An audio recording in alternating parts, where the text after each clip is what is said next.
Good afternoon. My name is Bill Ramey, and I've lived in the Pinedale area since 1971. I found the National Hardware Store in 1972. I brought my mother here for the first time to find something that we really needed for the house.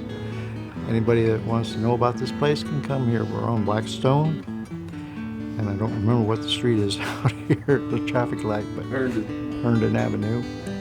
But anyway, my home is in Pinedale here. We bought the place in '71, and I've been coming here ever since. Even when I'm not looking for something, I usually come through just to see what they have to offer. Since other businesses have closed their doors, it makes me more anxious to come out here and visit more often. People are friendly, courteous, and if they can't find it for you, they will look for you on the phone and find it. If they can't, well, good luck for everybody who can't find it anywhere else.